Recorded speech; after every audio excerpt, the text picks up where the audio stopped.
Welcome into this Thursday night edition of the Oxford Exxon Podcast. Chase Parham and Neal McCready, Clark Ford Studio here with you. We're going to take your calls for the most part of tonight. I don't have a lot of topics. We might discuss something for a second, but for the most part, we're going to open the phone lines. We're going to hopefully have some fun, talk to you guys tonight as we get going, as we always do. We'll do this first. Oxford Exxon, Highway 6 West in Oxford. Again, use the Speed Pass Plus app to pay for your fuel. You got to still get gas if you're getting out, going anywhere, even if it's for essential items. So take advantage of those guys there on Highway 6 West and all Blue Sky locations throughout Mississippi with the Speed Pass Plus app. You can go next door to the Oxford Crystal. Remember that on April 27th, 11 days away, they are going to draw a winner from each What a Combo Crystal location in Mississippi. That person will win free crystal for a year, courtesy of What a Combo. So take advantage of that again as well. And again, coming to you from the Clark Ford studio. We are Clark Ford's in Amory, Mississippi, 662-257-1900's the number. Call it. Ask for Corey Clark. Tell Corey what Ford product you're looking for. He'll send you a quote within 15 minutes in business hours. You guys know how it works. It's right to the bottom line. No hassle, no haggle. You're going to get your quote. You can shop it around if you like. What you should do is hop into a Clark Ford today, 662-257-1900. That's the number. That is the number. 662-257-1900. So, schedule real quick. We'll have another podcast to you sometime tomorrow. Most of it's already been recorded. Maybe all, I don't know. We'll figure it out. Anyway. 2 of the 3 have been recorded. I talked to Brett McMurphy, who's with Stadium now. You should drink before you listen to Brett, because you'll probably drink after you listen to Brett. One man's opinion. And I think, and while both of us have a lot of respect for Brett, we don't really agree. I don't really agree with him. Yeah. But I have all the respect in the world for him. He's a very good journalist. He's talked to a lot of people. I'm good with that. That's no rip on Brett at all. I also talked to our friend Michael Benson, the former president of Eastern Kentucky, and the premise of the conversation was, okay, you've been a president at 3 schools. Okay.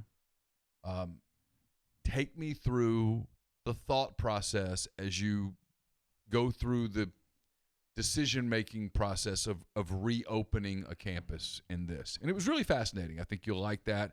And then we're going to talk to Ronnie Hamilton, the Ole Miss assistant basketball coach.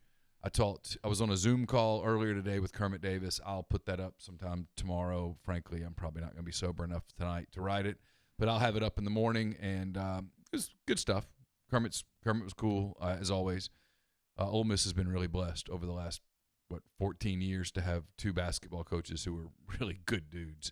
So I'll get that to you, and we'll put that up in a podcast form for the weekend.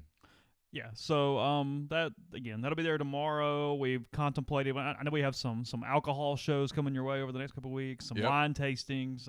We have 2 different wine tastings coming up. One that is, both of them are.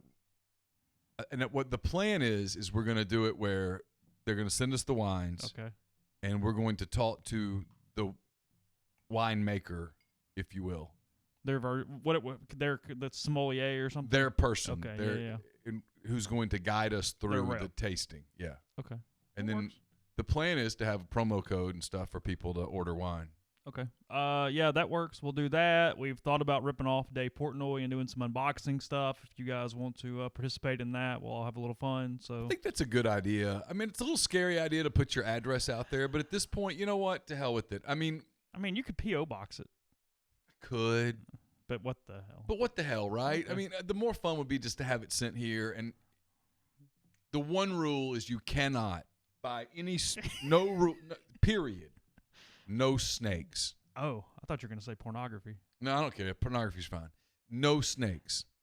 If it says like exotic animals on the side, you're not opening it. And I'm not opening it, and I'm going to out you on every possible way, and I'm going to try to hurt you. That's the one rule. What about spiders?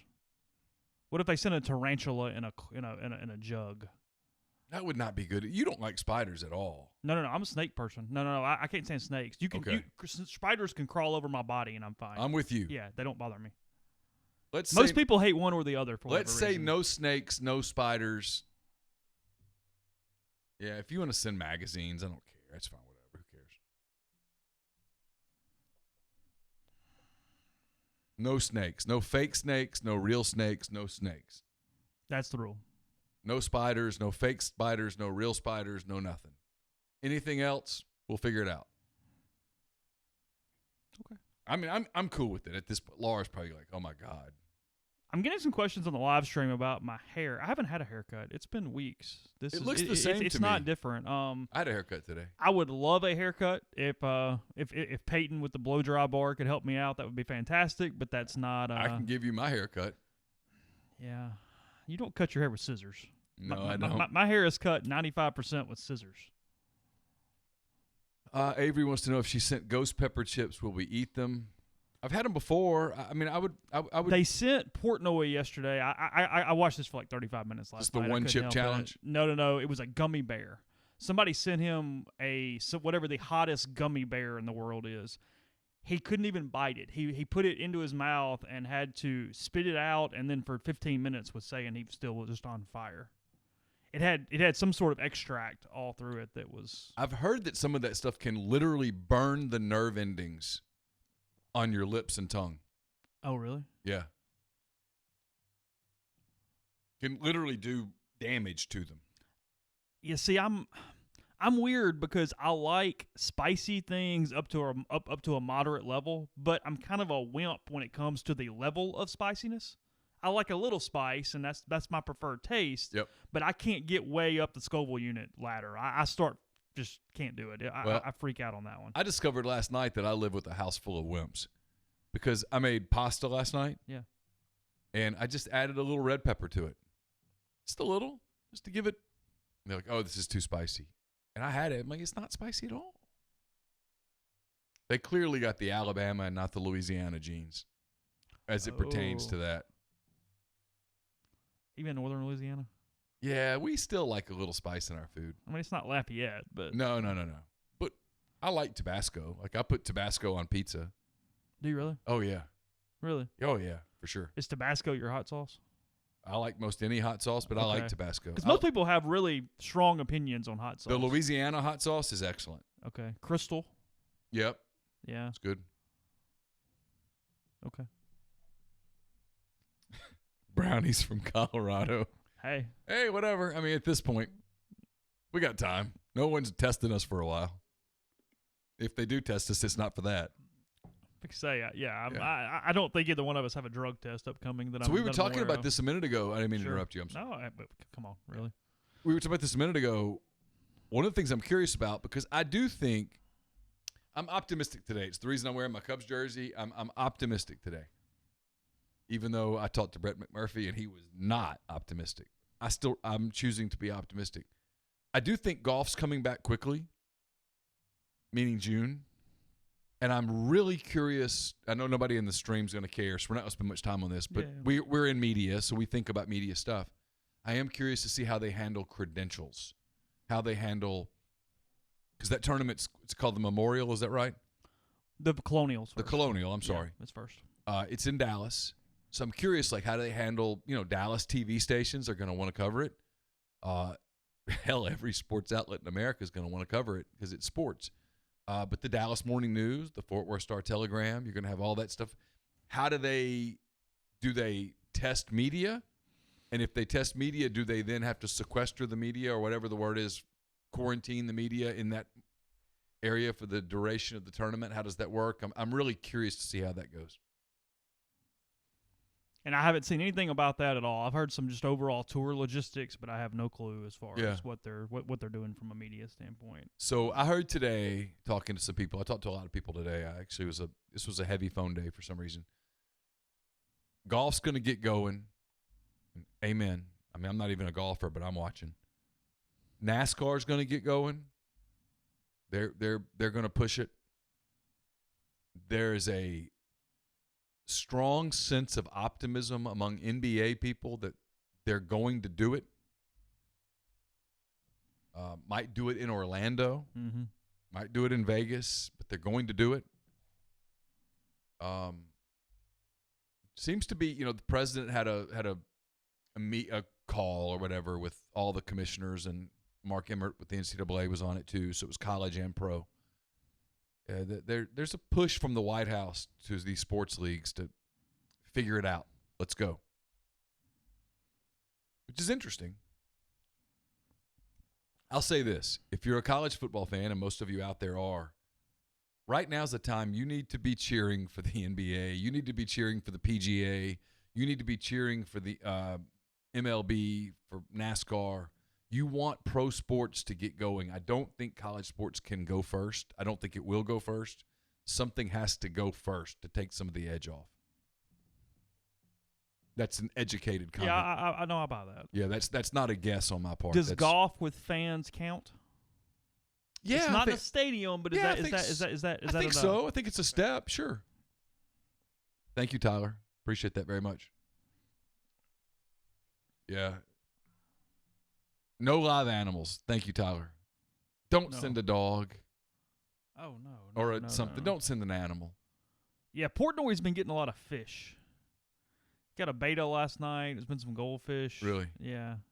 I don't want to have to care for a fish. Have no desire for that. PC Rebel. I can't read it. Here's what it says. You all can't see it in the stream. Anyone else just lose it today? School sent letter that kids won't be back for the rest of the year. My wife, blinking, lost it and started screaming. We need something to take the edge off besides cocktails. I was talking to Chase. Today seemed like, before we started, he and I were in here for about 10, 15 minutes. Today felt like the day, and I think this was his words. I'll give him credit. Today seemed like the day that people hit the wall. Yeah. America kind of said, okay, today. That's it. No. We're done. F it, we're done. For whatever reason, today was the day. I don't know. Yes, last night, I don't want to embarrass him, but last night Carson hit the wall. And today I felt like my girls were both hitting the wall. So there's something about today that was, yeah, you're not alone, PC. Some of it is that they know, I mean, things are getting extended just a little longer. And it's the downside of this incremental thing that we've been talking about the entire time. You know, it'd been one thing if federally or state level or local level or anywhere, they came out immediately and said, hey, look, you're going to be doing this thing for 3 months. Go ahead and get with it, 3 months. But when you do this 2 week thing, no, you're right. There is a negative to that you're just, it's pulling the Band-Aid. It's the quarantine equivalent of when we always tell men or women, whoever the main subscriber is in the house, hey, get the annual. Because if your significant other doesn't like you having the annual subscription, rebelgrove.com, it's one argument, it's one conversation over the course of a year. It's not 12. We're doing the quarantine 12 thing right now, where every time we turn around, it's, hey, are you extending? Or what are you doing? What's the new rule? That's kind of where this is going. No, I can handle bad news, but deliver it to me in bulk. Here's what you're looking at. Okay. All right. But don't do this 2 week.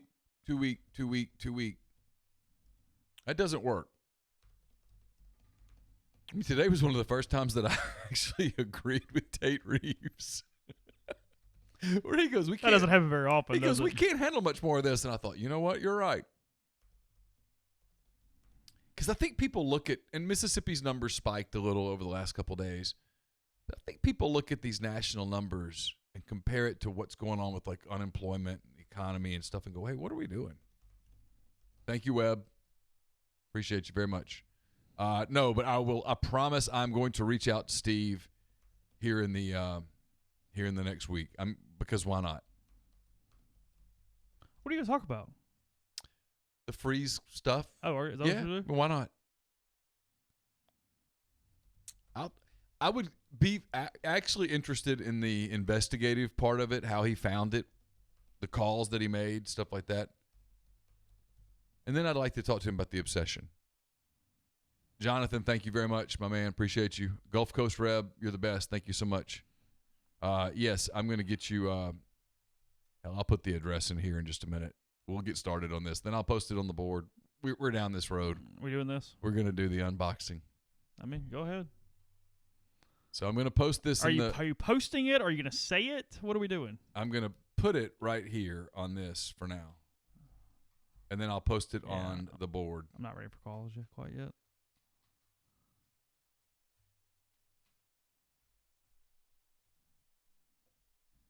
Yeah. Laura's not happy. I'll be sleeping in the Clark Ford studios You don't think tonight. This is a good move? No, I don't think she's going to be particularly pleased. But well, maybe we don't get many. Maybe it's only like 2. Maybe so. Maybe it's 480. I don't know. Or maybe it's somewhere between 2 and 480. Hopefully. Because we usually We need more than 2. I mean, look, you better step your game up because people who have sent us stuff over the years has been really good stuff. Oh, I mean, yeah. we've gotten really good alcohol. We've gotten Japanese Kit Kats. We have gotten cigars. We've gotten some pretty good stuff over the time period. Thanks, Corey. You're the best. You want to open them up? What do you want to do? Yeah. I'm for being with the people today.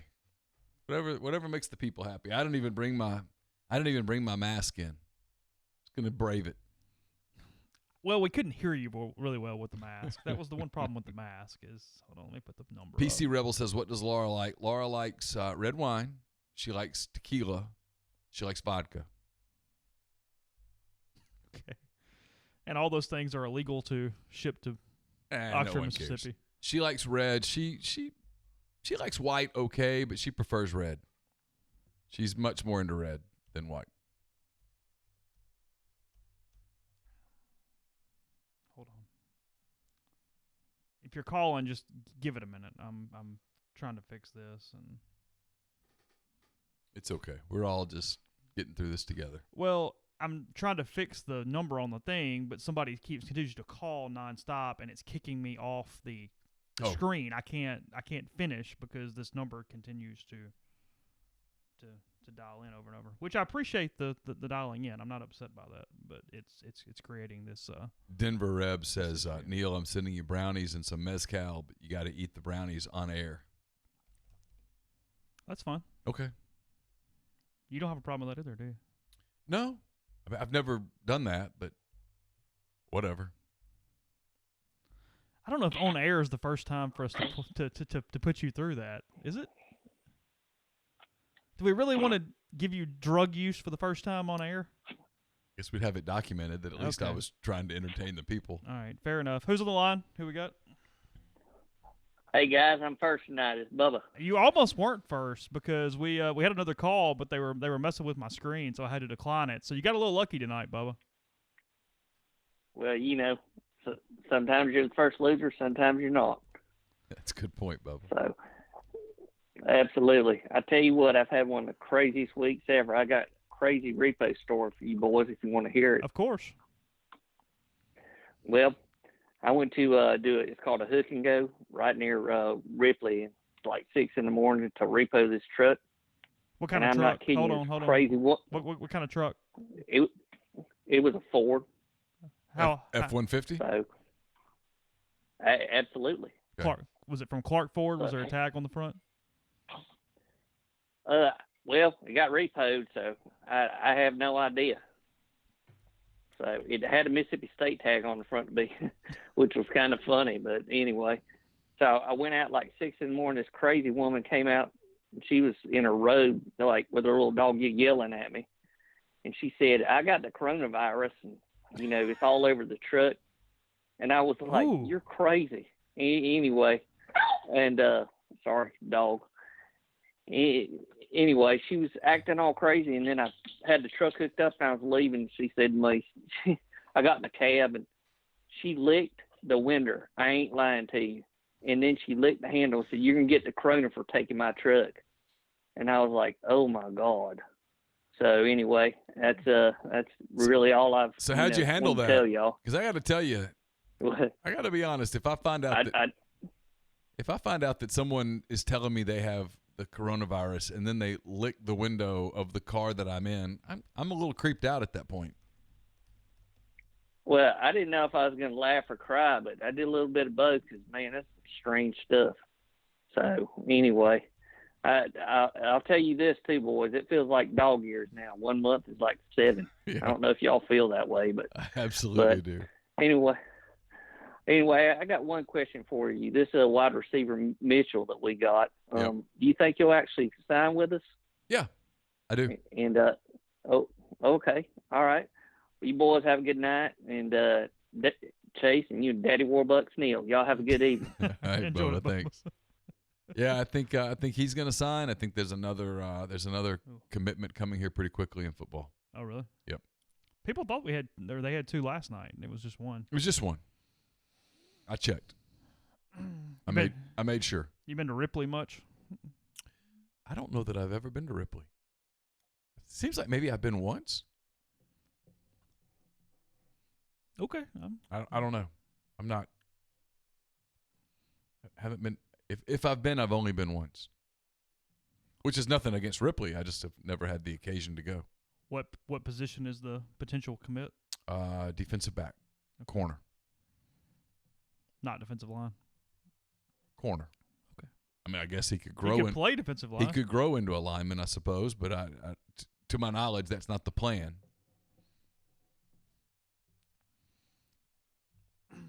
So you put the thing in the live stream chat, your address. I That's did. what you're done. I did. I'll do it again if you want me to. No, I mean I believe you. I'm gonna post it on the board, and we'll just let it happen. And if all hell breaks How loose, many it's my how many fault. boxes do we need to do a show? 10. 10's enough? Yeah, we could make 10 work. I mean, ideally we'd have 20. Okay. Whoever was calling a second ago, you can call back now. I'll take the call. John Kennedy not happy with the cornerback. Why? Defensive back. He says dime a dozen. I get it. It's not sexy, unless it's like a really highly rated one. It's a catch-all a little bit sometimes for defensive backs. You got to have them, though. Well, you need D linemen, too. But look, I mean, not to get, too deep in the woods on a football thing, but there is a certain degree of rebuild, and I don't know that he'll use it as an excuse, but the Lane Kiffin era has gotten off to a delayed start. They had a lot of plans for the spring, and those plans got delayed, and it is what it is. Yes, the more random box is the better for the show. Yeah, Absolutely. Absolutely. I mean, there's no reason to send us something that we could just order off Amazon ourselves. It's boring. Yeah, I mean, who knows what? Yeah. Just no snakes, no live animals, no spiders, no snakes, no fake snakes, please. I mean, I'm worth a lot dead, but I don't really want to die just yet. So would a rubber snake scare you when you open the box? Yeah. Would it? Yeah, I'm scared. Dude, I'm terrified of snakes. When's the last time you saw one? On my patio about a year ago. It's been a year. Mm-hmm. There was a dead one running around. Sorry. Wow. Yeah. How about that? Woo! What are you drinking? There was a dead one while I was running in an adjacent neighborhood a couple weeks ago, and I answered somebody's call and they hung up. And I looked down and it startled me because I don't realize it's dead at the beginning. It's like, oh, whatever, and I kind of jumped. And then where I got mad at myself was the next day I'm over there again and I jump again. I'm like, it was dead yesterday, you idiot. Like it's gonna be all right. It's whatever, but still, it was a mess. So we're getting a lot of people call, but then they don't want to talk. They're getting embarrassed. Yeah, scared. We got stage fright going on when I'm actually answering the calls. I understand. Tonight, and we're very intimidating. We're intimidating. Yeah, of course.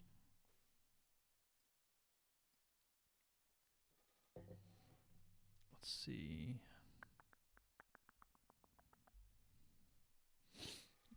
Is that all Brett talked about, or was there? Yeah, it's all we talked about. We did 20 minutes because I had to get on the Zoom call with Kermit. Yeah, we just talked about stuff. I mean, look,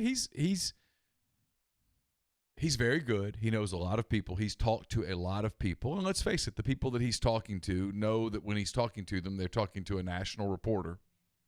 And they're going to be conservative in their comments. He thinks we have a spring football season. No, I think we have a fall football I think we season. have a late fall football season. I maintain my prediction, a 3 to 4 week delay to start October the season. 1 is a good guess. I would buy that completely. Yeah, that's kind of what I think too. I think October 1 is a really good guess. I don't like the chances to start on time, but I do like the chances to start 3 to 4 weeks late. And that's okay. People say, well, what about the bowls? You'll figure it out. What about recruiting periods? You'll figure it out. That's my answer to all of it. When people For say every sport. but what? Yeah, Yeah. What about this? What about that? You'll figure it out. But football has to happen because of the money. Football has to happen. Oh hell, football has to happen because of the money. The person said they accidentally hung up, but they were wondering if there was any shot at JT Daniels. You heard anything?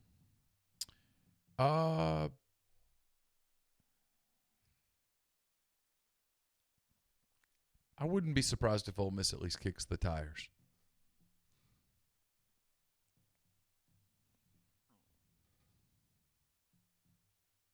You know,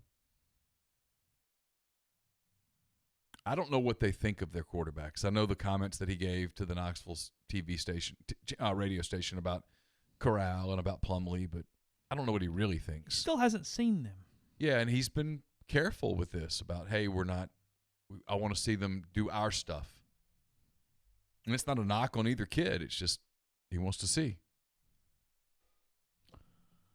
Yes, this is a College World Series shirt, and I'm sorry for everybody involved. That's my fault. Yes, that's a fact. I mean, we have no sports, so like these two fan bases are trying to kill themselves over a Twitter college baseball stadium contest right now with Ole Miss and Mississippi State, and look, it's on both sides.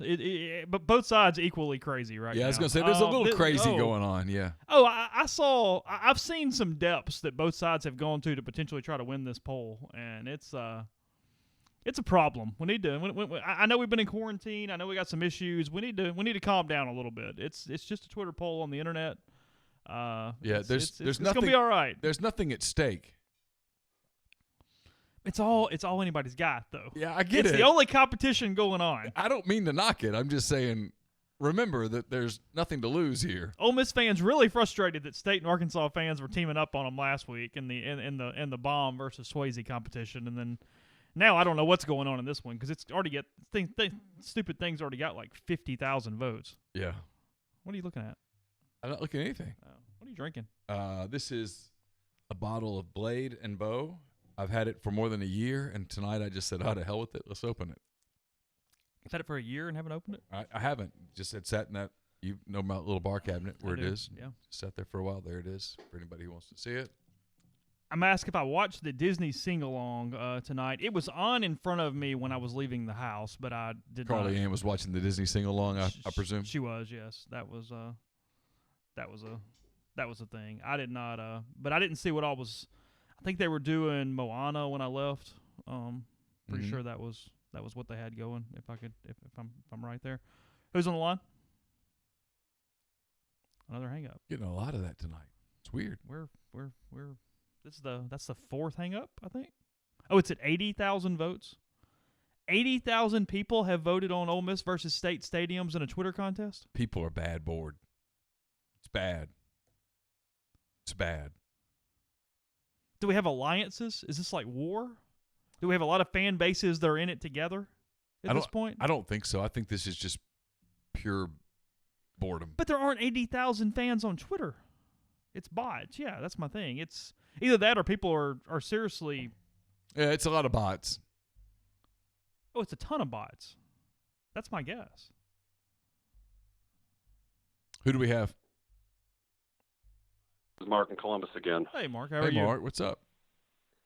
Doing pretty good. I was listening to y'all talking about what you think Lane will do with the quarterbacks, and maybe to give Ole Miss fans a little bit of insight of what he did here his 1 year, or at Tennessee his 1 year. He really fit the talent, or fit his offense the talent he had. He ran Ontario Hardesty a lot, depending on him. He used a quarterback that, frankly, had death threats the year before and turned him into he got him drafted. Named Jonathan Crompton. He made Crompton competent, which might be the very top of his resume. Yeah. Oh, it was phenomenal because that guy was. Now, Fulmer brought in Dave Clawson as an offensive coordinator in 2008. And it was this weird offense where the offensive linemen switched sides, which literally it takes like 2 years to install the thing. Fulmer didn't have 2 years. And what Lane will also do is when you play the big boys, the teams that really have you out-talented by a lot, he will play extremely conservative. He will run a lot of clock. He will play to not get blown out because it's all about recruiting for Lane. Makes sense. And remember the Alabama game that year? I mean, he had a field goal with 3 seconds left to win the game. That was the 10-9 game, right?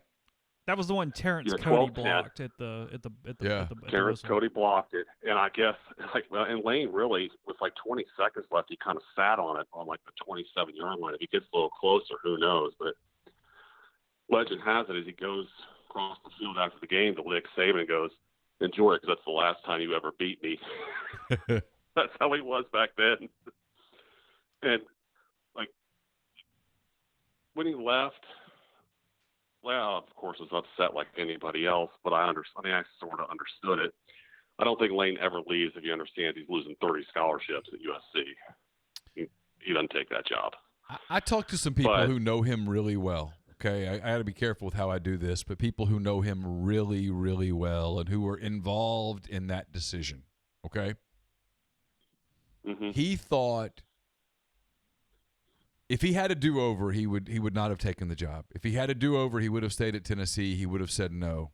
He thought in his mind that this is my one opportunity to get my dream job. It's not ideal circumstances. I have to take it. Mm-hmm. And that job doesn't come open every. Yeah, I think if he had a do-over, he would have said, nope, you know what? I'm going to stay where I am. I'm going to win at Tennessee, and that job's going to come back open somewhere down the road. Maybe it's 3 years, maybe it's 5, maybe it's 7, whatever. I'll take it then. And people deep down weren't mad that he was going to leave. They were mad because they knew what he was about to do at Tennessee. Now, granted, he and Ed Orgeron were running wild in terms of recruiting rules at the time. Yeah, sure. I mean, running wild. And so we were going to be on probation quickly. You know what? All they got hit with was a bunch of secondaries, though. Yeah, you're right. But the excitement around him was, it was there. And I remember last time I called, y'all asked, just to give you a little, how I came up with, how I found you guys was, I remember now, Chris Landry had posted during the coaching search at Ole Miss, these are the 2 guys to listen to when it comes to Ole Miss coaching search. Oh. That's how I came up with finding you guys. One more thing. What was I going to say? Oh, the only podcast I didn't really listen to amongst the old ones, just to kind of get the whole story about Leo Lewis, Tunsil, and all that, was right around the beginning of November of 2016, because I'm an Indians fan, Neil, and that was painful. Yeah, I'm sure it was. Very painful. I'm sure it was. Honest to God, I can't imagine. I mean, I mean this sincerely when I say it. Since that season, I have kind of cheered for the Indians. But you know what's very weird about that? I wasn't super bummed out, only because of this reason. When Rajai Davis hit the home run, it was the greatest moment I ever had as a sports fan, period. I wasn't going to let a loss ruin that. Oh, God. PTSD on that one? Hey, man, no joke. Seriously, I can watch that game, and I've probably watched Game 7 10 times, and I catch myself, no joke, this is the truth. When I know that's coming, I leave the room. That's not that uncommon. I mean, if I watch replays, even if my team's winning the game or I know what's going to happen, there are certain plays or things where I go, no, I'm just good. I don't need to see that again. That was a bad moment. I've told Chase this about that moment. So my son Carson's 13 now. So he was 9 going on 10 then. And he and I had gone to Game 3 of the World Series. And it was awesome. Yeah, it was a religious experience. It really was. Was that the game that Tomlin pitched for the Indians and just was unbelievable, or was that Game 4? I can't remember. That was Game. I think it was Game 3.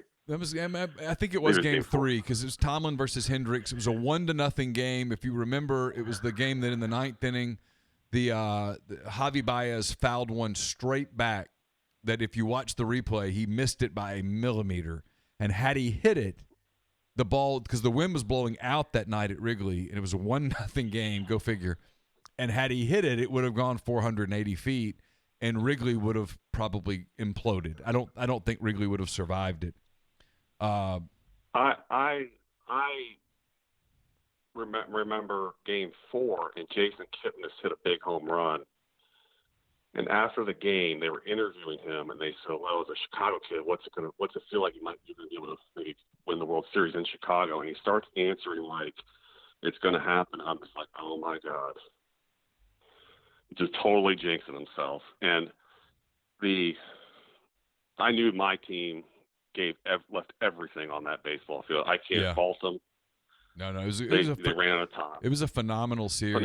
But when Rajai Davis hit the home run, I had to put my Cub fan thing down. I had to go be a dad because he was devastated. He thought it was his first. And I remember thinking, this is your first Cub moment. This is your first. He wasn't alive for Bartman. He wasn't alive, or he was alive, but he was only 2 when the Cubs were so good in 2008, and then they just choked against the Dodgers, and he didn't live through that. He didn't experience that. And I remember thinking, okay, and as drunk as I was in that moment, you got to be dad now, and kind of that was the Rajai Davis home run sobered me in a way that I can't explain. The rest of that night was about protecting my son, and even it's really weird. I to this moment, I don't remember going through the 10th inning. I don't remember it. It's maybe because I drank too much. Maybe it was because I was just kind of guarding him. Whatever it was, I just remember. I don't remember that, like the ground ball to Bryant. I don't remember watching it live. As crazy as that sounds, and it's embarrassing to admit that as a lifelong Cub fan, I don't remember that moment, but I don't. I remember having Michael Martinez being the last guy up, who is literally statistically the worst hitter in Major League Baseball history, I believe. Well, I do remember being so thankful that it was God. I remember being thankful it was Martinez, because I can remember saying to myself, well, that guy's not going to hit a home run. No. But Davis was on deck, or some. Man, I know Davis had already hit. Davis had gotten a hit. Yeah. Davis had doubled in a run. Yeah. And then, so gun to your head, if that game is not rain delayed, do the Indians win or the Cubs win? Indians win. Because that's kind of the Indians win. The Cubs hit the reset button in the rain delay. They'll tell you that to a man. I've talked to a couple people in that organization privately about that 20 minutes, and they'll tell you that it was a total reset button. Did you think Madden was insane leaving Chapman in there for as long as he did? No, he had nothing. I can't remember how. He had nothing. He had nothing left. Madden's mistake in that game was taking Hendricks out when he did. Hendricks was in a groove. Hendricks was about to go 8 innings and shut the Indians down. Oh, God. It was a great game. It was a great game. So I have like I said, I have a mutual friend who's very good friends with Terry Francona, and we've talked about that game through I've heard Francona's account of that game, and it was a classic. It was just a great game, and somebody had to lose it, and somebody had to win it, and I think 50 years from now, the people who are still alive when that game is talked about will tell you that it was just a classic. It was just one of those deals. And Kluber had absolutely zero left. He had pitched like 9,000 innings in the playoffs, and so when Fowler hit the home run to lead off the game, like I said, I should be completely devastated, but I wouldn't, just because of the Rajai Davis moment. It was the greatest moment I've ever had as a sports fan. Yeah. If you're a Cleveland fan, that was a moment I will not let that ruin my greatest moment ever. That's the way I told myself, at least, to help myself cope with it. But well, hey, thanks for the call. Really appreciate it. Great talking to you. Thank you, buddy. I've told this on the podcast 7,000 times, but you mentioned 03. You did watch Game 7, right? Oh yeah, you did watch it. Yeah, okay. I wasn't going to watch it. Yeah, you contemplated movies, bars. Yeah, but I left home. I went and sat at a restaurant in Mobile and watched it. They had a lead. Yeah, the fifth? I had no confidence ever. Wasn't it the fifth? Yeah, Kerry Wood hit a home run. Moises Alou hit a home run. But you just knew. I mean, we've likened it on here. It's the same thing as Ole Miss 2009 Game 3 against Virginia. Absolutely. They play a game, but you knew. The atmosphere was so weird. You knew it. So I told Zach last week on the Monday show. You weren't with us. I still think that was the one mistake Mike made, was not saving Drew for Game 3. Yeah. You give him another day of rest. Yeah. You also allow Nathan, who at times could be kind of weak mentally, to go, hey, I'm going to throw Game 2, and Drew's behind me. It's not a winner take all. Yeah. It's just, hey, let's just go pitch. I got the best guy in the country behind me. Yeah. Let's do that. I thought letting Drew pitch Game 2 was a critical mistake. And he had thrown so much in that one regional. day. Yeah, and so I thought so too. He threw 221 pitches over 4 days. Yeah, he had to be tired because he was good, but he wasn't great. He went 7, I think. Something like that. He was really good, but not great. I think he allowed two runs in 7 innings. Because Goforth came in for the 8th, and when the whole thing went to hell. Looking back on that, it'd be fascinating to talk to Mike about that. He probably wouldn't admit it, but yeah, hand the ball to Nathan on that Game 2 and go for it. The whole team would know we got Drew tomorrow if it comes to that. And Nathan had incredible stuff. There's no telling. He might have just locked him down. Where you literally say, hey, look, man, I'm not coming out to get you, whatever. Here's the ball. Go for it. Have fun. If you get it done, great. If you don't, Drew will get it done tomorrow. Yeah, it was the way to go. Again, 11 years later, it is what it is. But yeah, well, it's, sports. I mean, sports is like inches, man. I mean, like, the Cubs-Indians game. I mean, the Zobrist double that drives in the game-winning run, that's a foot the other way. It's a double play.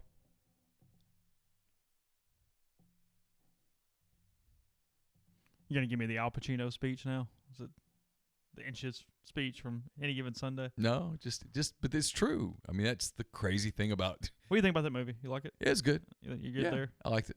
But it's true. I mean, that's what's crazy about sports is you can change an inch on something here and there, and everything changes. I mean, we can do an Ole Miss one if you want. Jonathan Nichols makes a field goal against LSU in 2003. Does Nick Saban ever happen? We haven't played that one all the way through. What are you talking about? Ole Miss lost that game 17-14, right? They did, yeah. Nichols missed. No, I understand them winning the game, but from there. Okay, Ole Miss wins the game. They win the West. Well, that's true. LSU doesn't win the national title. Okay. Nick Saban doesn't take off at that moment. So Nick Saban doesn't go do whatever he did after that? I don't know. Does he? He doesn't go coach the Dolphins? Does he? He doesn't win a national title? I don't know. He doesn't win a national championship at LSU right there. Nichols makes a kick. He doesn't win the 2003 national championship. Well, no, that's true. Eli wins the Heisman. You think so? Absolutely. You think those missed field goals cost him the Heisman? Absolutely. No doubt in my mind. Zero doubt. Eli wins the Heisman if Ole Miss beats LSU because they would have played Georgia in the Sugar Bowl. And beaten them and gone to the Sugar Bowl and won. Yeah, sorry. They played Georgia in the title game. Yes. Gone to the Sugar Bowl, played Ohio State. Whoever. Who gives a shit? Eli would have won the Heisman by then. David Cutcliffe Even though Jason White still wins the national title, probably. David Cutcliffe, Or Jason White wins the national title. Yeah. David Cutcliffe doesn't get fired a year later. Yeah. Ed Orgeron might not happen at that point. Nick Saban might not happen. It's crazy. That's what's crazy about sports. Not to go negative here at all. Wow, we always do this. Hey, if you could change one play, what are you changing? If I'm an Ole Miss fan, the butterfly effect of that is I wonder if David Cutcliffe has a heart attack that's more severe. Things Probably. along those lines. That's, David Cutcliffe doesn't listen to his body. Yeah, that's He's what I not wonder at a little home bit for there. what's his wife's name, Karen? Yeah. For her to say, hey, no, we're going to the doctor. Yeah. Probably dies on the job. Yeah. I mean, so that's where you get into, hey, stuff happens for a reason and all that. I don't know. And look, you're way at that point. You're officially over my pay grade, and I'm done. But what percentage of Ole Miss fans would take winning that game versus winning Arkansas in 15? Well, Arkansas in 15 gives you a chance to win the national title. I know. Making that field goal doesn't give you a chance to win the national title. It gives Eli a Heisman. Okay. What would you rather have, a Heisman or a title? A title. A title. Yeah, come on. You want the 15 game. You want that Arkansas game back. That's a good point. LSU may have just kept winning because Saban doesn't leave. He stays in Baton Rouge and suddenly goes on some tear. Well, sure. My point is not that Nick Saban's a shitty coach and that it would have all fallen apart. My point is that it wouldn't have happened right then. Yeah. Maybe he wins the 2004 title at LSU. I don't know. Beats the hell out of me. My point is that it would have changed. To take 15, you have to really believe they would have made the playoff. Well, they would have. With the win. They absolutely would have. See, that's a good question. Corey Hamill in the live chat goes, I think 03 changes the program trajectory. Maybe, but they weren't recruiting well. They still had a talent issue the next season. So, But would it have been different if they'd gone to the Sugar Bowl? In 2 months? I don't know. Probably not. No, I mean, everything was still going to get exposed, but that would have been a different moment.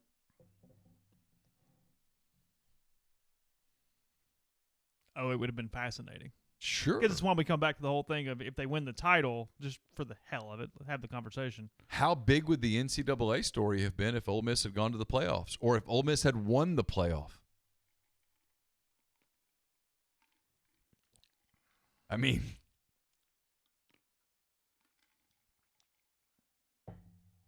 that's kind of my thing. I mean, you change a couple of things here and there, and stuff gets real. It's not a knock on Saban, but my point is that, Ole Miss had a chance to win that game. You have some really compelling football and baseball questions like that. Basketball is now the ball goes against LaSalle. Easy. Yeah. Period. Jarvis Summers, that ball rimmed out. This we won. Because the way the bracket opened up, if you're the Ole Miss basketball fan, you want LaSalle or do you want just beat Valpo? I don't remember the Valpo bracket as much. I know Kansas lost. It really opened up. Yeah, I don't remember it as well, so I'll say LaSalle just because I don't remember it. They would have played Wichita. I mean, we did this the other day, but... See, I think Ole Miss goes to the Final Four with Andy Kennedy. You really do. Absolutely. How big of a story would Andy Kennedy and Marshall Henderson in the Final Four have been? Huge.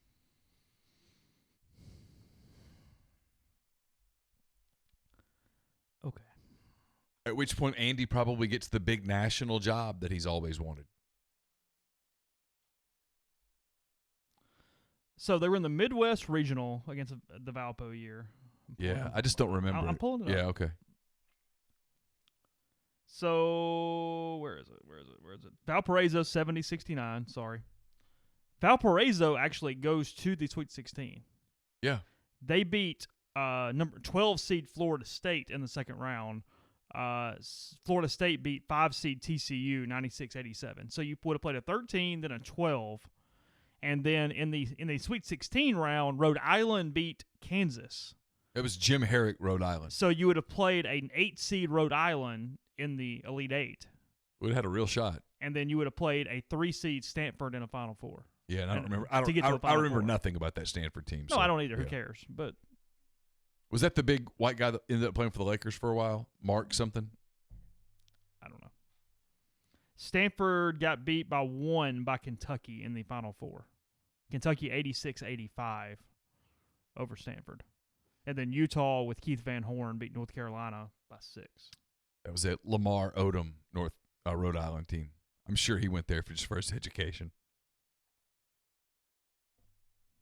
But there was nothing under the table there. Because Herrick didn't cheat. God knows. He ran clean programs, man. Academically. Oh, even. yeah. I mean, Lamar Odom wanted to go to Rhode Island for their engineering program. The line's open if somebody wants to call in. I keep getting everybody hanging up. I've had more hang-ups than I have calls tonight. Yeah, we're taking calls. We just no one loves us today. I've given out my address twice. I'm really scared. Yeah, well, you don't live here. I might not by the time the week's up. A box is going to be meowing before the week's over. That won't go well at all. It's going to be like Laura's not a cat person. It's going to be like the aunt in Christmas Vacation bringing in the Jell-O molds and cats.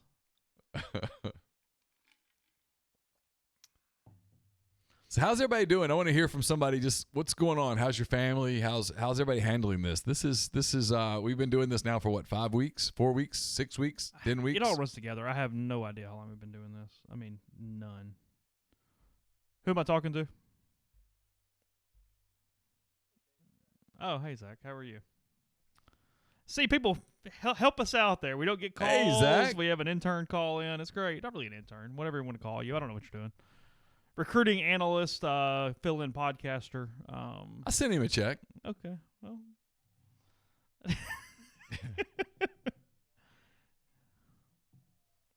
If you're not in Kroger, I don't want to talk to you. Hang on, what? Yeah, I hate admitting it out loud, but I have. It's fine. It's a top 3 teen soap. I'll go there. So sorry, I'm losing my train of thought thinking about that. I'm losing my mind. Are you at home, Zach? Are you at Kroger, or where are you? He can't be in Kroger, Neil. There's a quarantine. You could just go stand in the Kroger pickup area and just talk to everybody that comes in to pick up their groceries. You could pass out like wipe. How long would it take to get arrested? Clorox wipes and talk to people.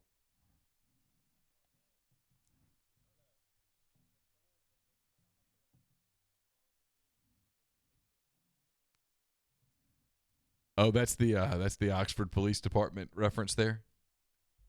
So what happened? Somebody drove by. There were some people laying out in a front yard, including a couple of girls in thongs, and they took a picture and posted it, and all hell broke loose?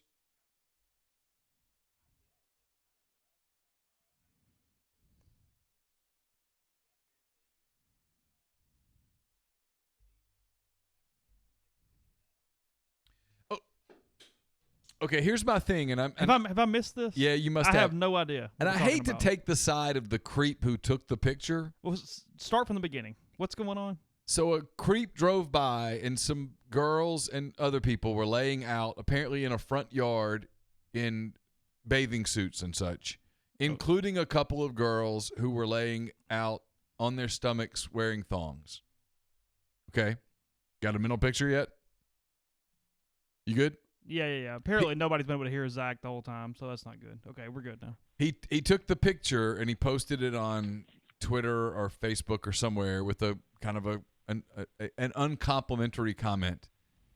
And Oxford Police Department asked him to take it down and told him if he didn't that there would be some form of prosecution. And I hate to side with the creep here, but if the people are laying out in a public place where it's easily seen from the road and you take the picture, did you really violate any law? Yeah, how does private... If you're laying out in your front yard, it's not really private. It's still creepy as hell. No, we're not arguing that. No, we're not arguing. I referred to the person as a creep. That's a good point. You did.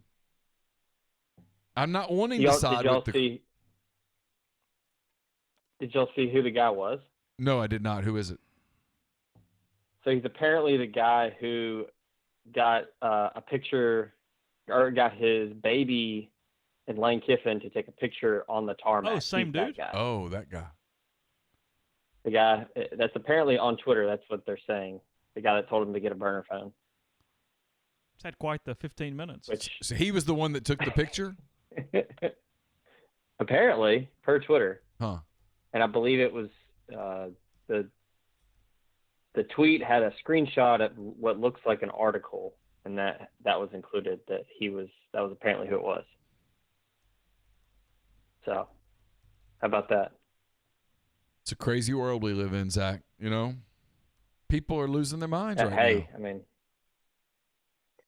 so I don't think y'all were talking about this earlier. I don't think I hit a wall today, but I definitely realized that I think it's only been 25 days, 26, something like that. I mean, it feels like it's been I'm counting like 50 days. I'm counting the Wednesday prior to the LSU series. Yeah, Because that's when everything changed. the night of the SEC tournament, the Rudy Gobert night. That's Yeah. when to me that's day one. Yeah. When I told Neil that I wanted to get a beer, and he quickly turned around and went back to Oxford. Turns out I made the right call dropping back to Oxford, though, right? No, yeah, I mean you did. Well, you were frustrated because the locker rooms closed. That's what started the whole deal. That morning I'd been told the locker rooms would be open, Right. and so I was going to go because I was going to do my job. And then when I was told that the locker rooms would be closed, I knew what the deal was from a media standpoint. You're going to get Kermit and one or two players, and you're going to get whatever they say on the stage, and that's it. And I thought, but I'm signed up. I'm going to get those transcripts anyway. Why am I driving there? Why am I spending the money? And then I was listening to the radio, and it was pretty obvious this thing was going south. And I just thought, there's no reason to do this. There's no reason to go into that arena. I remember thinking there's no chance that tournament finishes. And I was right. I mean, I hate that I was right, but I was. So I'll tell you guys this. So both of y'all run for exercise. Yeah.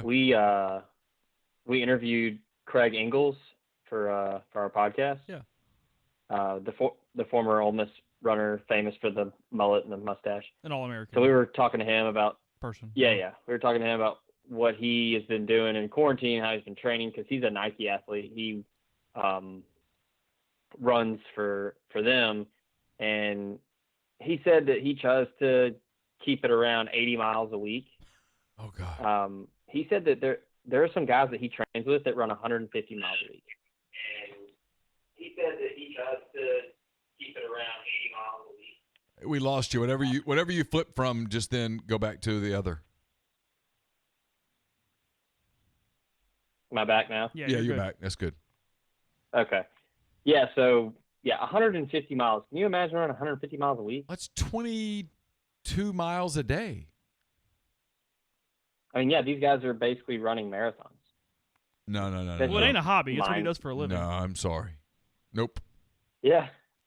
I mean, that's insane to me that people do that. I mean, I remember y'all might be familiar with this. There's a book to this guy who's an ultra marathon runner, and my dad read it, and he was telling me about when he would run, and he would get to like he'd be doing like a 35, 40 mile run, and he'd get to like the halfway point, and before he'd get there, he'd call like Domino's or somebody to meet him at a spot, meet him at, a cross street, and he would eat an entire pizza and then keep going.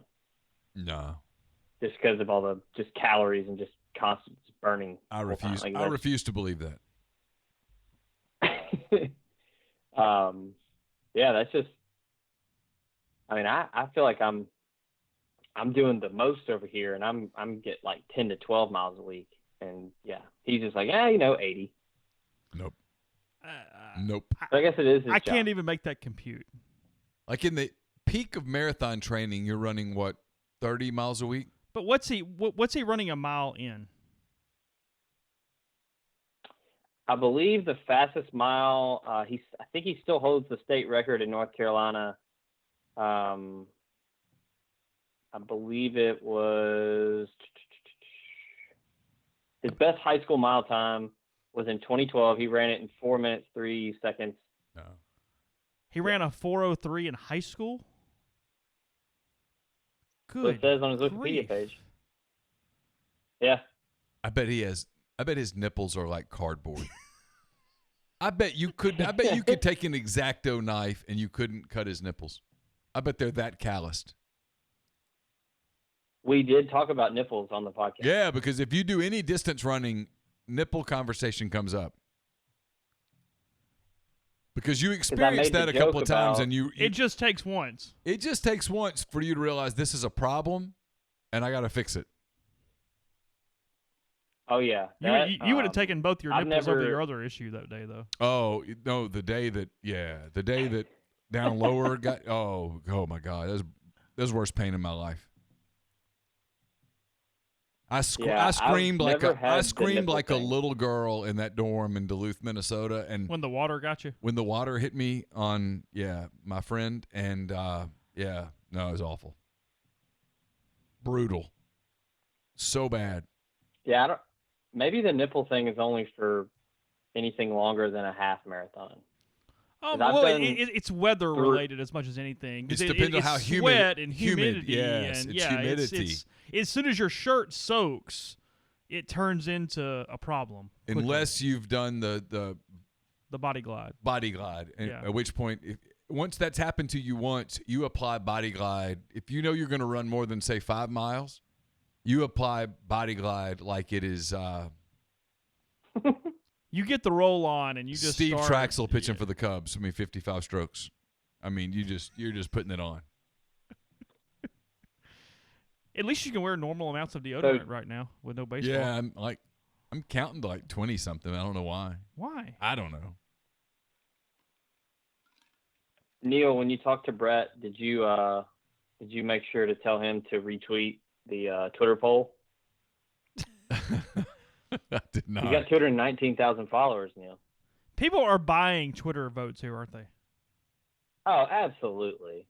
Think about that. Shifting back and forth so fast. Think about that. And two fan bases are spending money buying votes for a Twitter poll right now. There's nothing else going on. This was supposed to be Grove Bowl weekend. Vanderbilt was coming to town tomorrow. I'm aware. I figured something out today, What? And I need to ask y'all if y'all knew this. Sure. Did y'all know that Duty Noble coached not only baseball, but basketball and football at Ole Miss? I did know he coached at Ole Miss. I didn't know sports or timelines. Or wow. How wild is that? The namesake on their stadium, I can't believe that they have allowed that to happen. That would never happen today. Ever. No. It would be a disqualifier. Name on stadium. No matter what you did, coaching or anything, if you coach for the other institution, you're out from a name on stadium standpoint. Yeah, I mean, there was somebody shared a tweet that somebody made, a Twitter account that says like Duty Noble. And so I was like, I'm curious. I want to look this dude up and see. So first of all, he was born in Learned, Mississippi. Do y'all know where that is? Spell it. I don't. No, but spell it. Learned, like you learn. Oh, really? Like Learned? Yeah. Okay. I've never heard of that place. No, it's in Hinds County. How about that? Can't be a big town. So they had in 2010, at the 2010 census, the population was 94. 94. That's what you learned tonight on the podcast. Yeah. So he coached football at Ole Miss for 2 seasons in 1917 and 1918. That's when Vanderbilt was kicking everybody's ass back in the day. That was when the Spanish flu was going around too. Vanderbilt was damn good. The Commodores were good at the football. How was Cumberland that year? Our friend Avery says it's Learned. Learned is how it's pronounced. Her parents live near there. How about that? Well, how about that? There you go. Georgia Tech won the title in 1917, and Michigan and Pitt split the title in 1918. So they got the seasons in 1917 and 18, even though there was a Spanish flu that killed a lot. That should be motivation. I feel like that should be a positive as we move killed forward. Killed a lot here. more people than this thing's going to kill. He was 0-3 as a basketball coach in 1918, 1919. Yeah, there was no resources to buy players then. Who says?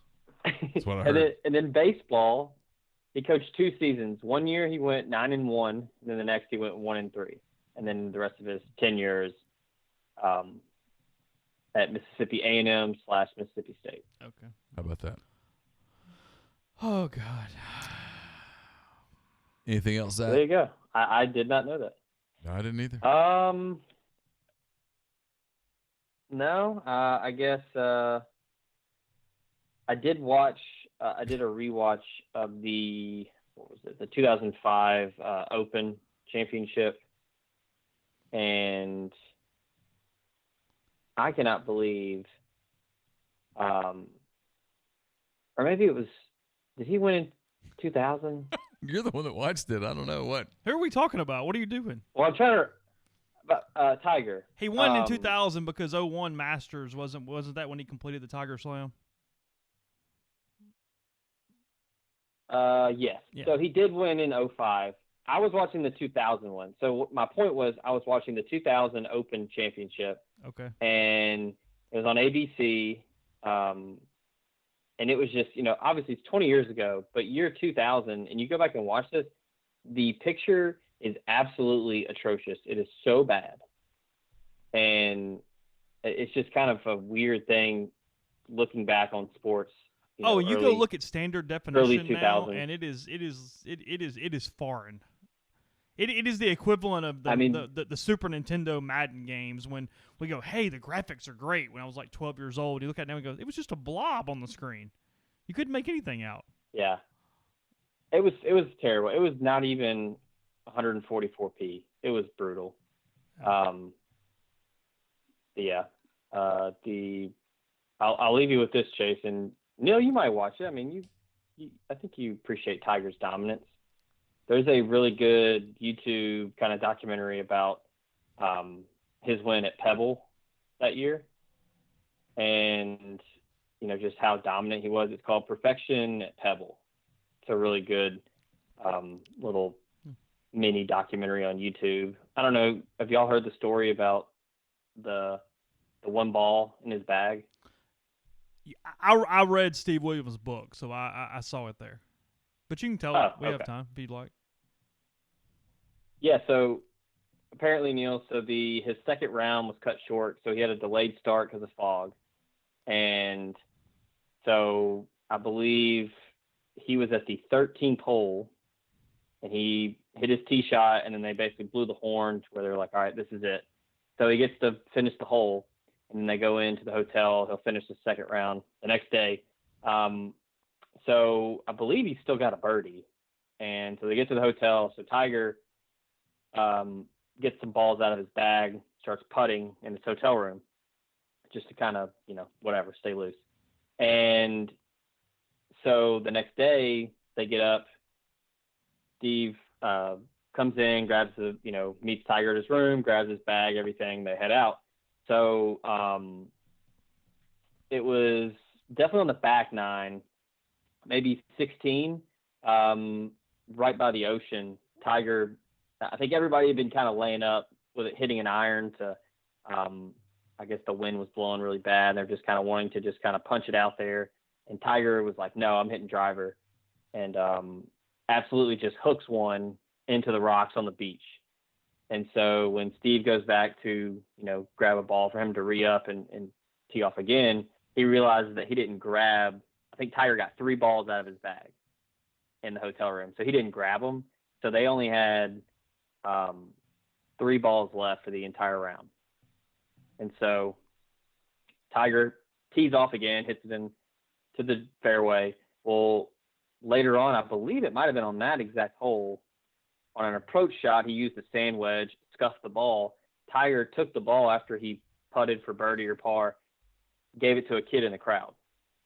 So the rest of that round, I think it was 6 holes, like 5 or 6 holes, Steve Williams was in the little documentary talking about how nervous he was, and he was like, if we run out of balls, like if Tiger hits one out like OB, like I'm gonna get fired, because he's like, it's my only job to keep balls in the bag. And so Tiger finished that round at the U.S. Open with just 1 ball in his bag.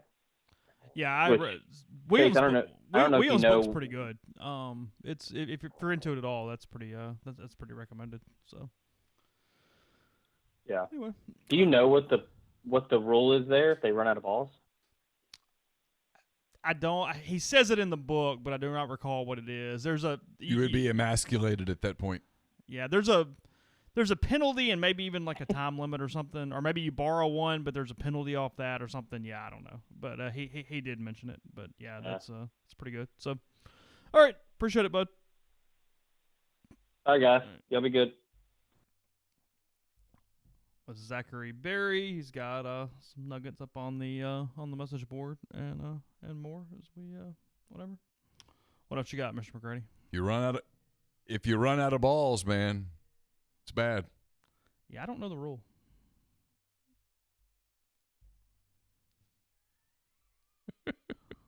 What are you laughing at? I was just laughing. My texts are blowing up. Are they? Yeah. Hello? Who's on the line? Hey, guys.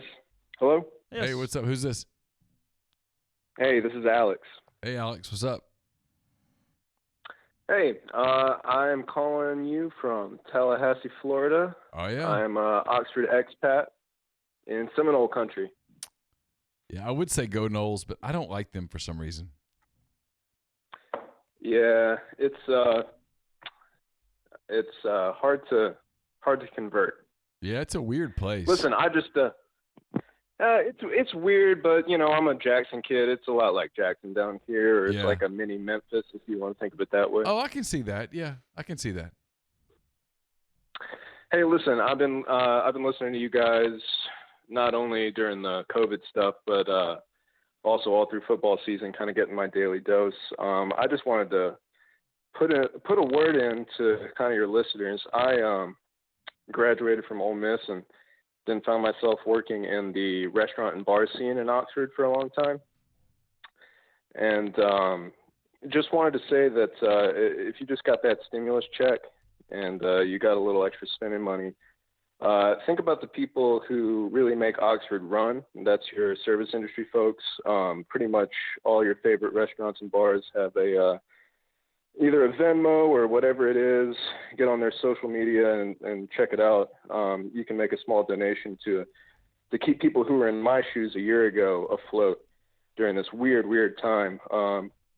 Especially, we don't know which places are going to stay open and which places won't be so fortunate. So I just wanted to give that plug to you and your listeners. It's a great point. You're right. There's a lot of those people that work at restaurants and bars and in the service industry that I think we all sort of take for granted. I'm someone that when I was in graduate school, I worked in that business and yeah, you're exactly right. It's got to be scary times. Are you okay there in Tally? I'm doing great, man. Honestly, I am in a kind of messed up way. I count myself fortunate to have gotten out when I did. I'm a full-time grad student.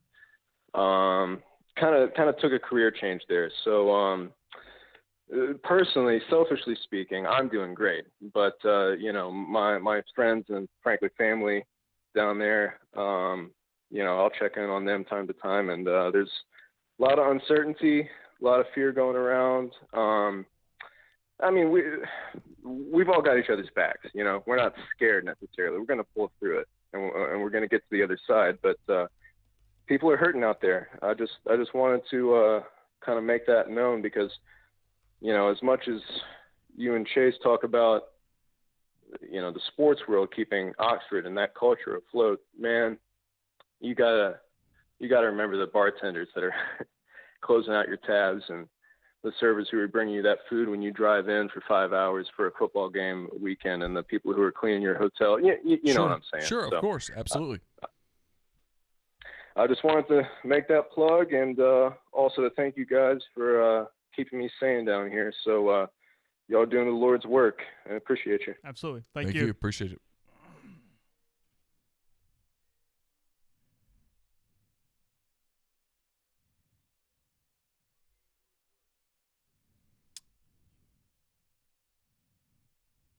Go ahead and turn your device down. Who do we have?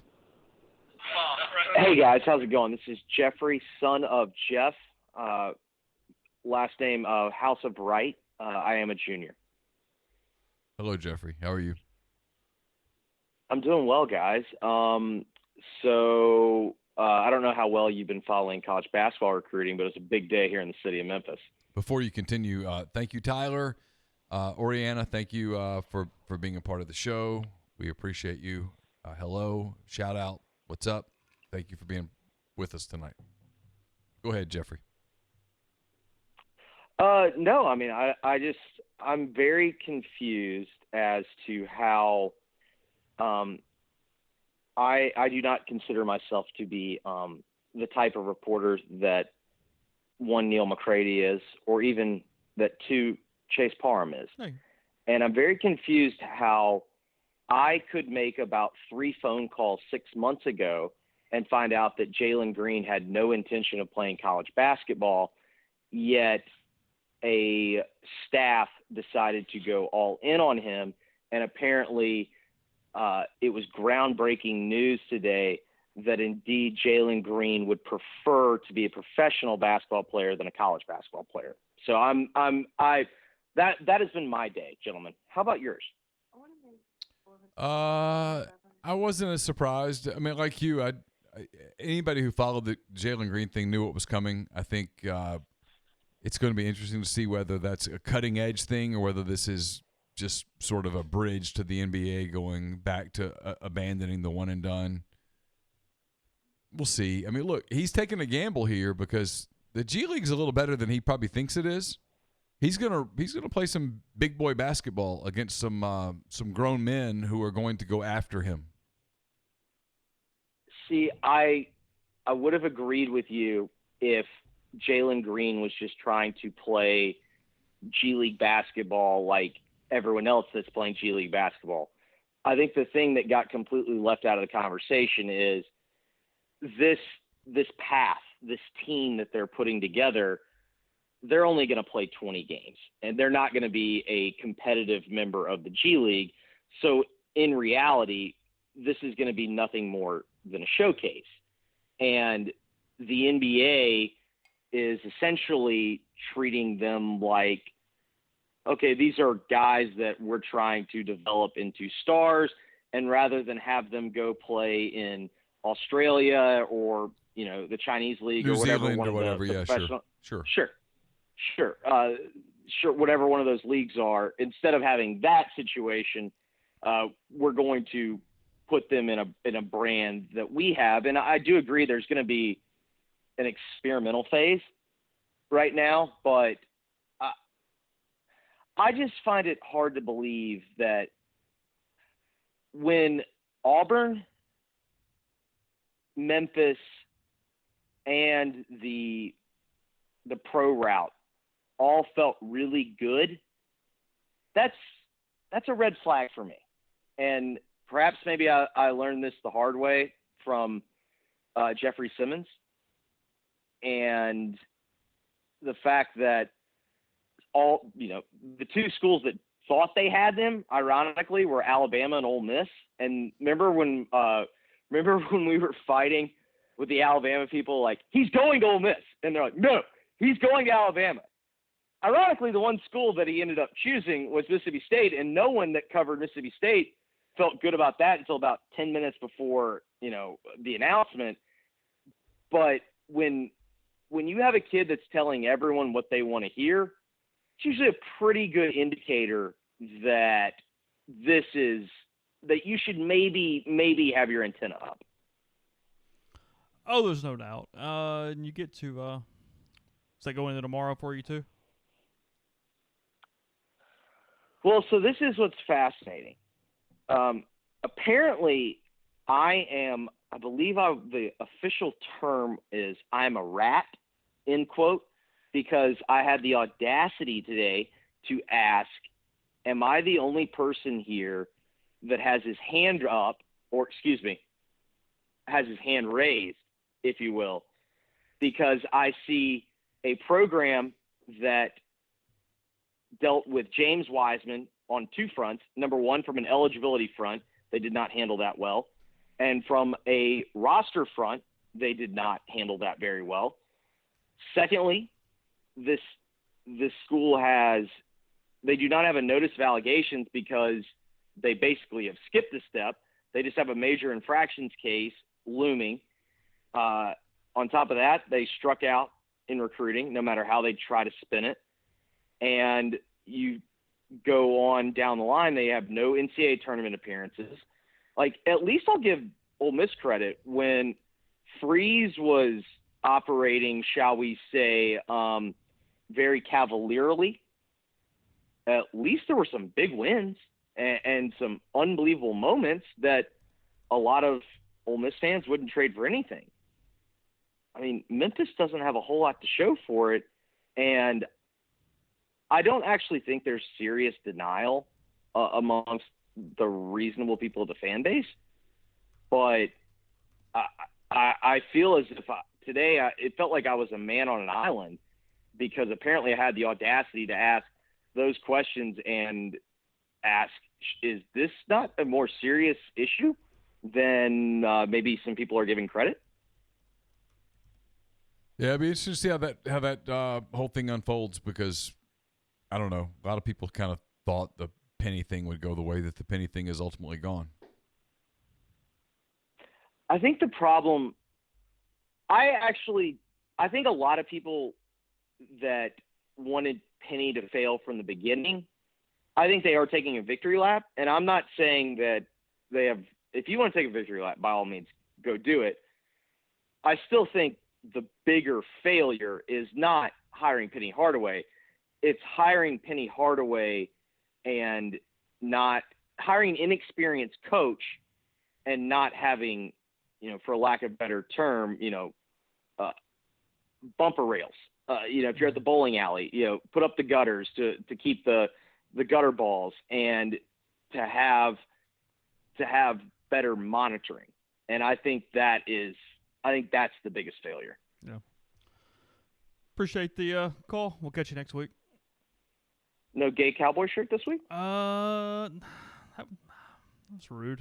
No, I'm fine. Rude? Yeah. Or fair? A little rude. You can't use Little the same rude. joke we Okay. used on Neal years ago. You can't recycle it. Well, technically, we used Nick Thune's joke and recycled that on Neal. Okay, well. Neal, okay, last question before you let me go. Rate this move.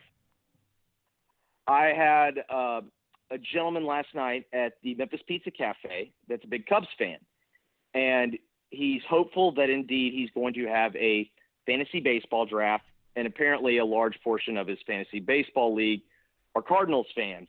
And yesterday, with his stimulus check, he found a Jim Edmonds Cubs jersey. Oh, yeah. That was available. Do you think walking into a fantasy baseball draft in a room full of Cardinals fans in a Jim Edmonds Cubs jersey, do you support that? Yeah. Edmonds was good in his time with the Cubs. It was like a half a season, and he had a huge grand slam in Milwaukee that basically finished the Brewers' run at the Cubs that year. And yeah, I like Edmonds. He was a great player. I mean, I know he's a Cardinal and all that stuff, and he would view himself as a Cardinal, but his time with the Cubs was good. I was trying to think if that stings. And no, it's all good. when y'all think of Edmonds, do you think of Angels or do you think of Cardinals? Cardinals. Although Okay, he had some moments as an Angel where he was really good. Edmonds was a sneaky great player. Didn't he get COVID, by the way? Did he? I think so. I know he got his second divorce in the tabloids, and that was not a good look for our boy. Yeah, for some reason I think he caught the virus. I don't know. I hope he's well. He seems like he was a hell of a player. I'll tell you that. He had a hell of a career. He's not a terrible broadcaster either. Better than McCarver, of course. So is the. Hey, we had him on the show yesterday, and he Yeah. was a delight. Yeah, I bet. All right, thanks for the call. Appreciate you. All right. Edmonds did. He got it in April 2nd. I thought I remember hearing that. Really? Yeah.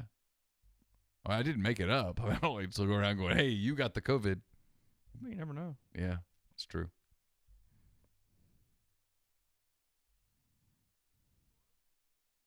Hey, what's up? Who's this?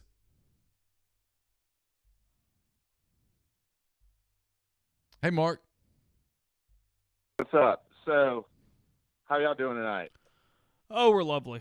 Just living the dream. Lovely? Yeah. Yeah, I know, right? On a lit Thursday night, everything's popping. No, but I just kind of had a question for Neal. So, Neal, I actually asked you on the forum the other night, you were just talking about the sports field in general.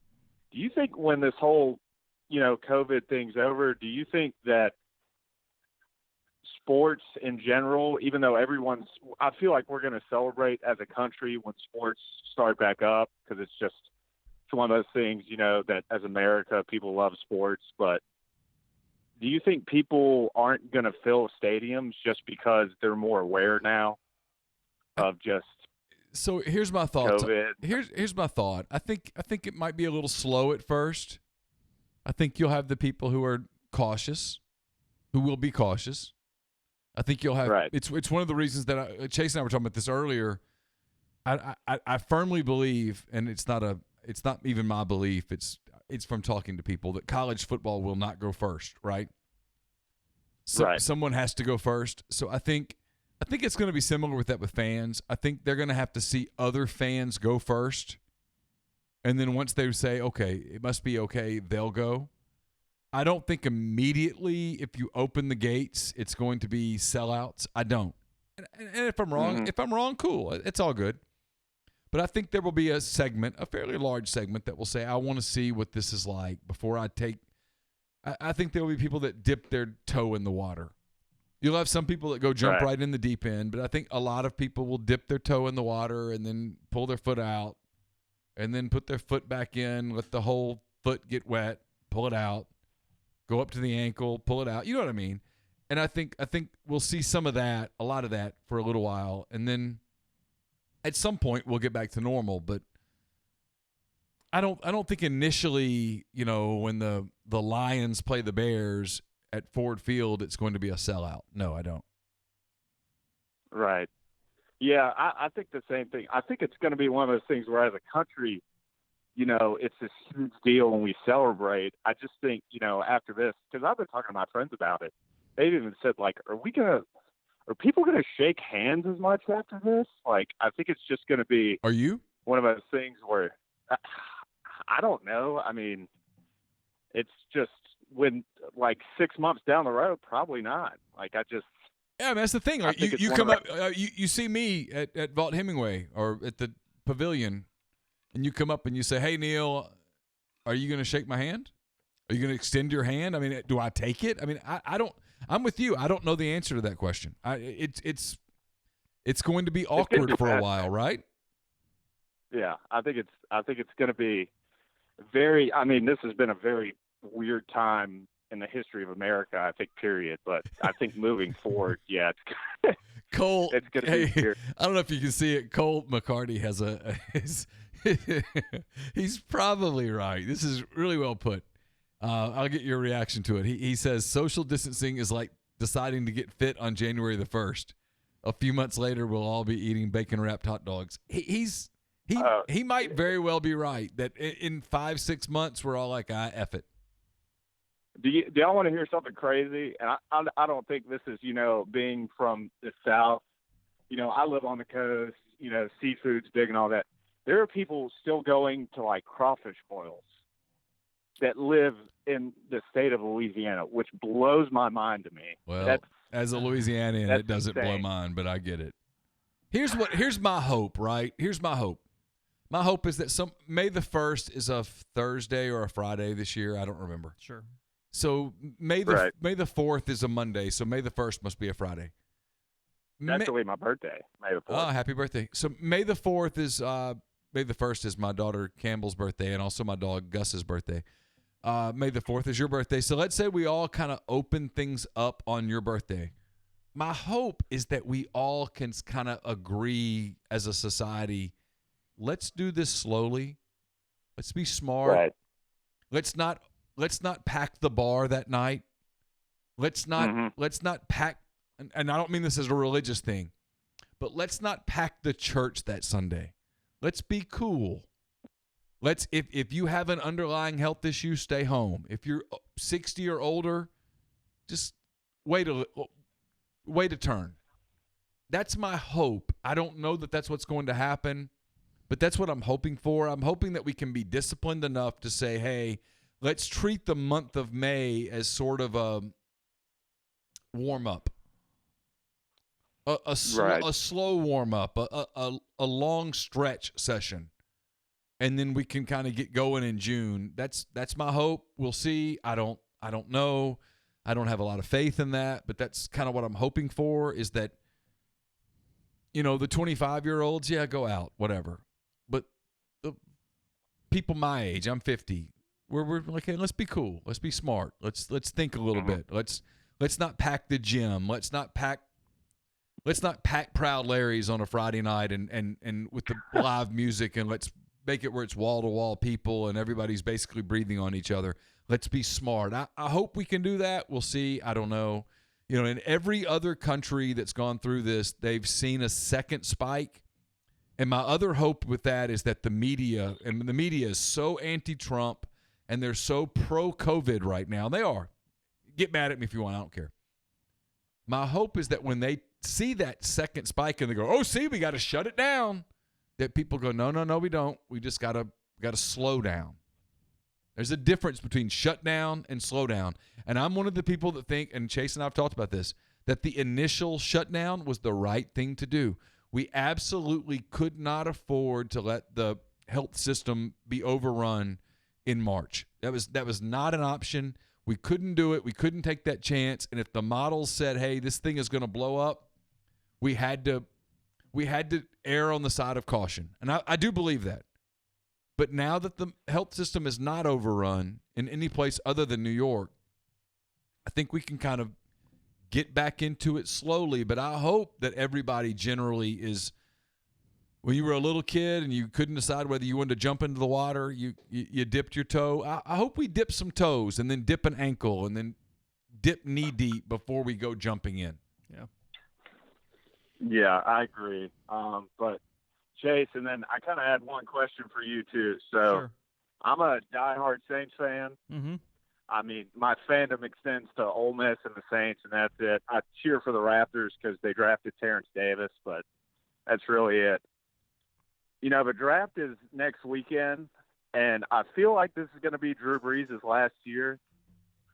Do you think they should kind of look at Jordan Love and trade up and draft him, or do you think they should just go all in on the Taysom Hill experiment? I don't know. I'm not necessarily for the go all in on Taysom Hill, so I'm really going to talk about both sides of my mouth a little bit. I don't know that I buy that, but the Saints, with the way they've handled so many different things, from cap situations to whatnot, they have a lot of needs right now. Like it's in the window still, but there's somewhat of a rebuild coming too. So they're in a weird spot. Yeah, when we talk about trading up, that gets a little scary for me, because I got to know what we're giving up. I got to know what the situation is. And I get how if you don't have a quarterback, it doesn't matter and you don't have anything. But they've got problems. I mean, it looks like we're kind of peeking around the corner to a different era where this thing's going to get a little funny pretty quickly. Yeah, I feel the same way. I mean, it's one of those things where, they paid Michael Thomas. I think Lattimore and Kamara's contract year is coming up after this season, so they're probably going to have to let one of them walk. I've always been of a mind, if you have an elite quarterback, you'll always kind of have a shot to, win a title. But once you lose that elite quarterback. Oh, no, that's true. That's 100% true. Yeah. And Mickey Loomis more sees the salary cap as a suggestion, really, more than a hard and fast rule. Just kind of make it work.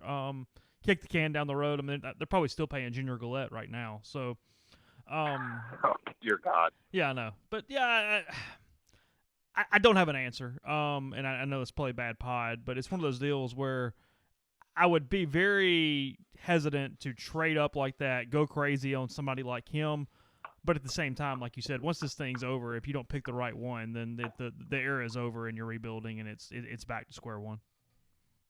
Before the whole Jordan Love thing popped up, I was thinking, should they maybe I get it. They're in we got to win the title now mode while Drew's still here. But I was kind of thinking, would Mickey think about like trading a couple guys away and seeing if they can grab Tua? But now that I look at it, I'm fully convinced Burrow is going to go to Cincinnati and Tua is going to go to Miami. Or there's no way they can make that happen. But I don't know. Peyton continues to say he is all in on Taysom Hill. Maybe he's just saying that, but I don't know. I have my doubts, but I do think this is probably the last year where that, I said the window. I told my friends, I was like, the window's over after we lost to Minnesota in the wild card round. But I think we've got one more year, and then that's probably it for a while. Yeah, I think I probably agree with that too. So, thanks for the call. Yeah. Appreciate it. All right, thanks, guys. I see we've already got some people getting ready to send gifts to you and different things. Sounds so like it. Sounds like it's gifts to us. Got a little unboxing going on. So, Yeah. Again, a couple different podcasts coming. This one, obviously, if you're in the live stream, you know that already. But then Brett McMurphy and more coming to you. Brett tomorrow McMurphy as well. and Michael Benson and Right. Ronnie Hamilton. Okay. We'll make it a weekend podcast. We'll put it up sometime midday tomorrow, and let that get you through the weekend. So, appreciate everybody hanging out. Appreciate the calls tonight. Hopefully, you had a good time. You poured one, and we entertained you for a little bit. So, thank you for that. And we'll talk to you again very, very soon.